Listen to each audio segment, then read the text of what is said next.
Hi, Ceramics 1 students. This is specifically for virtual learners. I wanted to go over the materials that you guys should be picking up, hopefully sooner than later, so you can get started on the Pinch project once we get going on it. So real quickly, I just wanted to go over your supplies. So here is the bucket you will be receiving. I put each of your names on a bucket, and it should have all of your supplies in the bucket. The only thing that you have to grab that's not in your bucket is a wear board. This is just a piece of like masonite that you will be putting your clay work on to, transport it back and forth wherever you're putting it for your workspace. I might also include a bigger board, just a pile of boards if you want them. If you're working on a kitchen table or dining room table, you can put all of your supplies on that big board and then just move that big board to a safe spot when you're not working on it. So I'll include a pile of big boards. You can take one if you want it, but you have to take a wear board so that you have something to hold your materials on or your clay work while you're working on it, okay? So first, pick up a wear board, pick up big board if you need it, okay? If you have like a designated workplace for your clay work and you're just going to be leaving all of that in one spot, then you don't need that big board, because then you can just, pack up your materials and leave it there. The big board is really, again, just for if the only space that you have to work with clay that gives you enough space is a common workspace for the rest of the family, and you need to be able to transport your stuff back and forth easily, take one of those big boards, okay?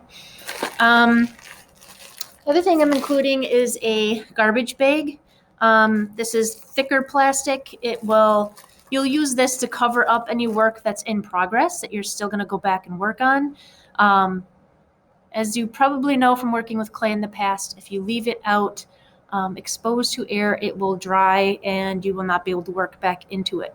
There are 6 different stages of clay, and we'll go over that in class.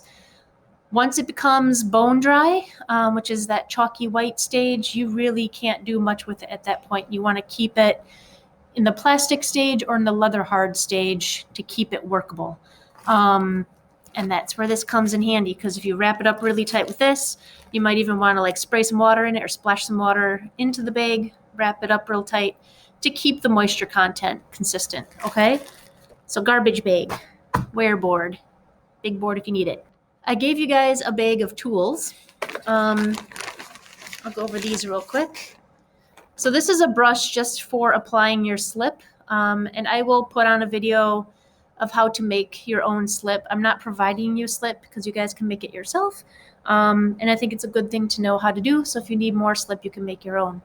But I am including a brush to apply that slip if you need it, okay? Some other tools, and I don't have the same for everybody. I try to give you guys as similar tools as possible so you each have the same materials to work with. Look around your house. If these aren't doing what you need it to do, be resourceful. Find things around your house that might work.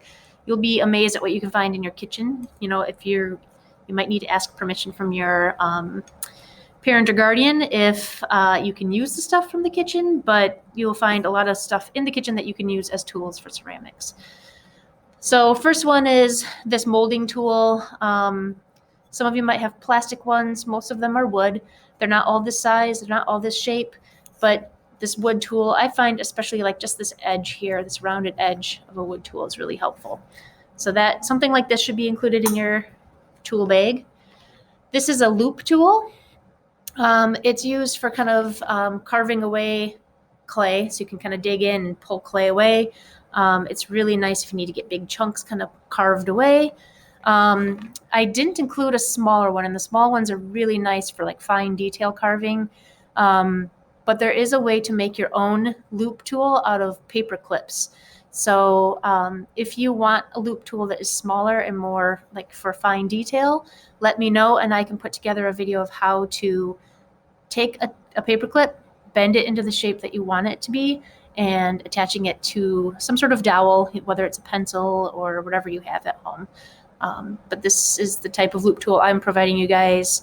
And again, if you want a smaller one, let me know, and I will tell you guys how to make one. And I can even provide the paperclip if you want, okay? This is a metal rib.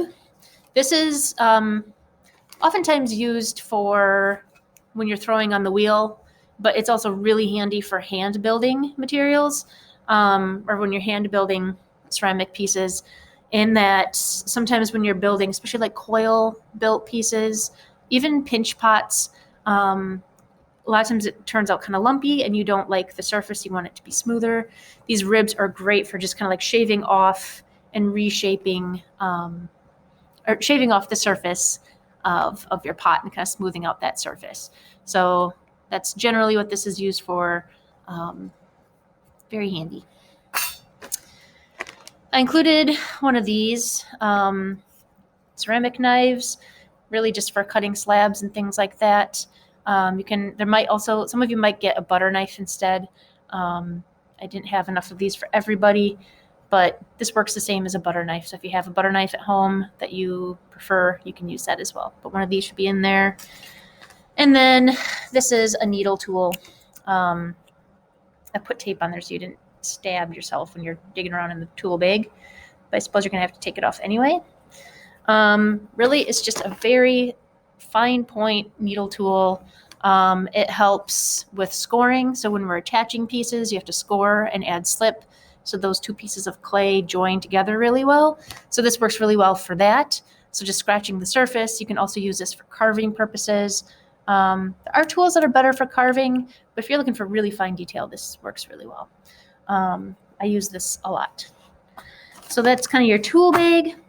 I also have some clay in there. I give you guys each half a bag of clay.